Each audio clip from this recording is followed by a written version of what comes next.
Before there was Moog, or Buchla, or even Roland, there was Theremin. Want to learn more about this device and its inventor? Then stay tuned. Welcome to this episode of Time Travel, where we look back at the earlier days of technology, electronic music, fashion, lifestyle. This is where we retell the stories of the past and analyze the way they've changed and have affected the present. Yes, that would be Leon Theremin.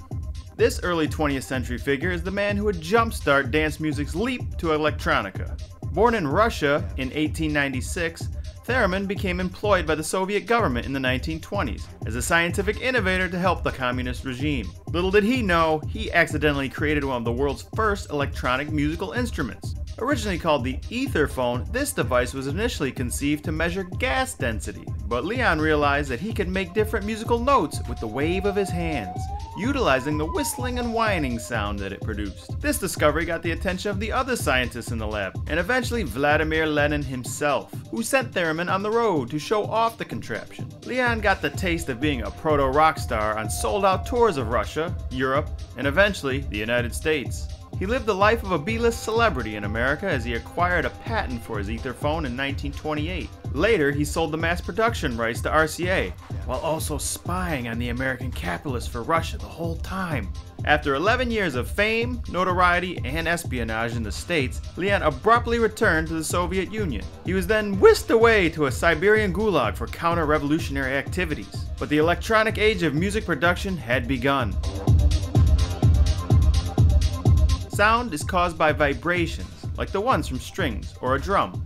But electronic sound comes from the vibrations of an electric current through a speaker. The theremin is a wooden cabinet with an antenna on each end, creating an alternating electric current.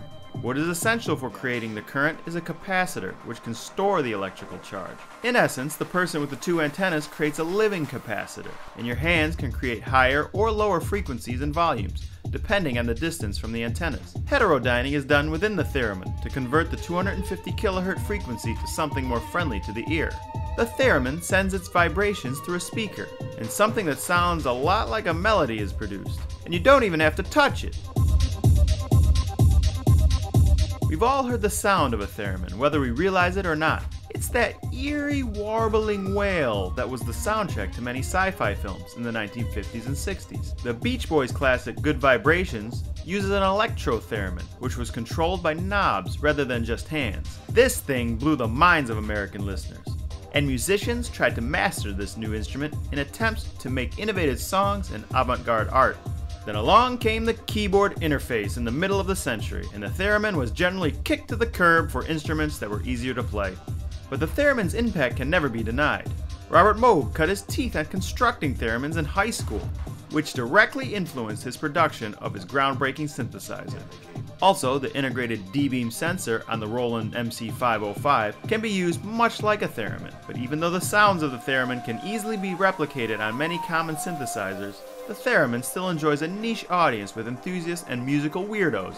The theremin may seem novel and eccentric from today's viewpoint, but one must keep in mind that this piece of technology is over 100 years old.